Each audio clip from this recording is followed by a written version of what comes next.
Every one of us faces a definitive commitment in life. Of course, all our life is made up of commitments, from the little ones to the big ones. But the decision that outweighs them all is the one we make when the risen Jesus passes us by and asks us to follow him. Will we commit or will we not? Because everything hinges on our answer. And like any other commitment, this one takes sacrifice. And as such, we hesitate to make it. It's not that we don't want to follow Christ. Deep down, we really do. We just fear the sacrifices that following him might entail.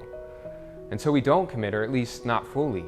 We take half measures and continue to hesitate to give everything to Jesus. But if we really want to give everything, how do we overcome this hesitancy? How do we move past our fear and give everything to him? Well, we overcome it like we overcome everything else.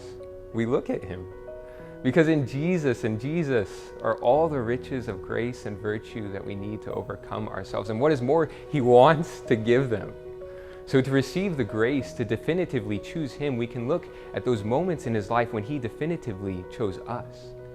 And one of those moments is in the gospel this coming Sunday, the 9th chapter of Luke, verses 51 and following, when Jesus sets his face towards Jerusalem. And this is not a light decision for Jesus. At this point in his life, he already knows what awaits for him in Jerusalem. He knows he will hand over his life at the Last Supper and then suffer and die. But he also knows what awaits for him after his death. And that's a whole host of people he's leading to heaven, and so he goes.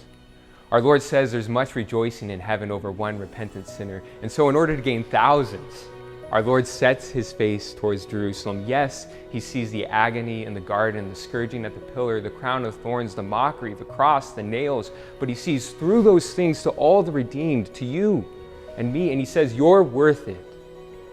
For the joy of having you, for your whole life and unto eternity, I will go to Jerusalem. And if we could just glimpse that, if we could really even begin to glimpse the charity with which he makes that decision, with which he sets his face towards Jerusalem, towards each of us personally, we would overcome our hesitancy. And so an invitation. Take 30 minutes, go before the Blessed Sacrament, and offer your weakness to Jesus. Tell him, Lord, I'm too weak to give you everything, but I don't want this weakness. I want to give you everything, so save me. Save me.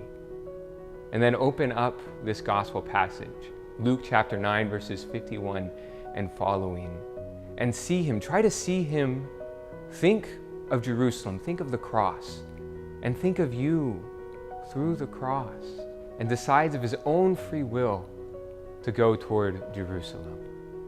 And when we see that, when we really see that, that's when our hesitancy disappears and we can finally, resolutely turn our faces towards him.